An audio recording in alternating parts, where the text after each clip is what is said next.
everyone. Okay, I think we're live. How do you handle when your sales are down? When sales are much lower than you planned? We make all these plans, nothing is cast in stone. The economy changes, projects change, clients change their mind. How do you handle when sales are lower than planned? That's impacting your business, it's impacting your personal life, it impacts your team. How do you handle that? That's what we dive into in this video.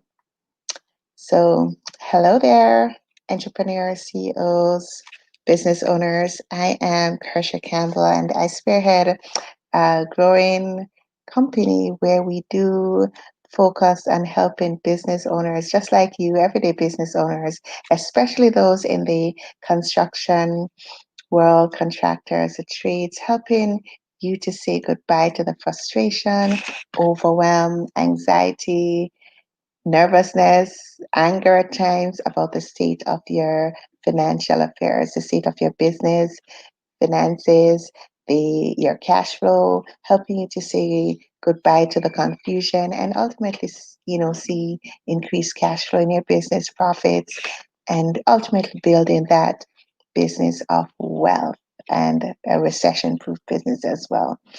You are experiencing reduced sales. The first thing you need to do is to figure out why you are experiencing the reduced sales. It might seem very like, is that rocket science, but you need to figure out why is it that you are having reduced sales. Is it a case where there is a change in the demand of your customers, your clients? Is it a case where it's just a low period in the business economy? We see that a bit now for some industries. And again, it depends on where you're at. Even within the whole construction umbrella, there are some persons who are growing and some persons who are definitely seeing a dip in their sales. So the first thing is definitely to figure out why you're having reduced sales. What's the reason for that? And then when you know why you're having the reduced sales, you're now able to figure out a strategy as to what can be done to increase your sales again. So definitely that's the first step. Figuring out, I'm just checking back my notes here. Figuring out why is it that you're having those reduced sales, what is causing reduced sales, and what needs to be done to, mitigate the impact of that reduced sales. So what is the reason you're having the reduced sales? It could be a change in your clients. It could be, for example, if you are focused on, if you're, if depending on where you fall under the umbrella, like when we had the influx of COVID, especially on the residential side, there was a reduction initially for a lot of persons, plumbers, and certain other HVAC persons, electricians, when it came to the residential side of things, because persons were hesitant to have persons coming into their homes. However, with the ongoing impact of COVID, persons got more, confident in relying on the safety precautions, and then you saw the spike, go up again. So figure out why is it that you're having that reduction in sales, and then from there, it's to figure, you know, what's the next step? What's going to be a strategy to handle that for sure? So think about it. Do you have to now do more connections, try to expand your network where you're relying on a certain type of industry? For example, if you're just focused on persons in food and beverage. Some restaurants are not operating at full capacity anymore, so that's impacting you. Do you need to now expand your network to say, okay, I'll take a look at, let's say, exploring the health sector, or, how is it that you can expand your customer base, your client base, to focus on getting increased sales back in your business. And there are a lot more strategies, but just to get your brain thinking a little bit in terms of what can be done when you're having those reduction in sales in your business. Number two, it's you haven't reduced sales, it's important to look at how is it that you can reduce your costs? What are some costs that you can reduce or, say goodbye to? Because what is happening is that you're going to be having reduced monies coming in. So you want to make sure that on the cost side, you are double checking, triple checking. Hi. Yeah, double checking and triple checking to ensure that you are there are costs that you're not incurring costs which you don't have to incur at this time.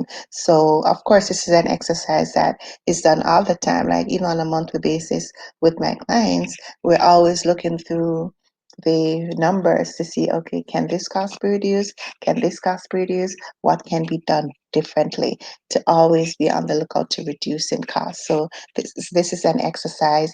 Your sales have dropped. Definitely look at how is it that you can reduce your expenses as well. What is it that can be done to reduce your expenses? The third thing is gonna be definitely ensure you do have a cash flow forecast set up, because a cash flow forecast, it is such an integral tool in your business. This is a tool that should be used all the time in your business, especially on a monthly basis. There, depending on what's happening with my clients, we are updating our cash flow forecast weekly, bi-weekly, depending on what's happening, right? Because it is a very, very powerful tool. It's an integral tool when it comes to your business, because it's going to be helping you to see where you stand with cash flow.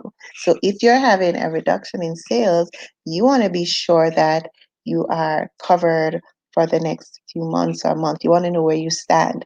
Is it that based on the cash coming in, I'm not going to be able to meet my expenses, pay certain tax installments? You want to be on top of that early. That's something you should be on top of all the time. But especially when you have a reduction in your sales, you want to even be more intentional and strategic with knowing what your cash position is. Are you going to be looking to be cash positive or cash negative in the months, in the weeks coming up, right? You want to be sure about that. So that is definitely what those are the three key things I would, you know, get onto quickly if you're having a reduction in sales in your business at this time. I'll quickly recap. One, you need to find out why you're having that reduction in sales. It might seem like rocket science. Who doesn't know why I'm having a reduction in sales? However, when you're able to examine that, then you're able to dive deeper into what are the strategies to mitigate that. So you could have a reduction in sales. It could be from one line of service, one line of product that you offer. It could be that at this time, most of your sales were coming from selling parts, but now you realize a lot of persons aren't buying parts. So that gives you a dip in your sales. So you need to analyze your sales to figure out why is it that you're having that reduction in sales. Number two, definitely look on ways to reduce your expenses. You don't want to be spending money unnecessarily. You should never want to spend money unnecessarily, but especially at this time when you're having a reduction in sales and you're not even sure how long you're going to have this reduction in sales. The last thing I spoke about was ensuring that now is the time to have a cash flow forecast prepared. That is a powerful tool. It's like it's looking at your business from a 360-degree angle or 360-degree view. I think that's a better term. So definitely you want to be sure that you know what is going to be my cash position in the next few weeks. In Am I cash positive, cash negative? You want to be on top of that right away in your business. So if you've been having a reduction in sales and you're not too sure how to approach it, I'm happy to have that conversation with you to see what is the best direction for your business. So don't suffer in silence. Reach out and let's have a conversation to discuss what is the step that's best, what should be done when it comes to maneuvering this period of reduced sales in your business. It's not the end, right? But it's important to manage this process properly, effectively when you're having a reduction in sales in your business. So signing off. I am Kersha Campbell. I do help business owners, everyday business owners, help you to say goodbye to financial chaos, frustration about the finances of your business, helping you to increase cash flow, ultimately building that recession proof business. As we do know, the number one reasons that businesses fail is lack of paying attention to their financial numbers, lack of cash flow. I don't want you to be another statistic. I don't want, you to go down unnecessarily when you could have been in business and be a successful business. So if that's where you're at, let's talk to ensure that you are on track to saying goodbye to financial chaos and managing this period of reduced sales in your business and so much more. Bye, guys.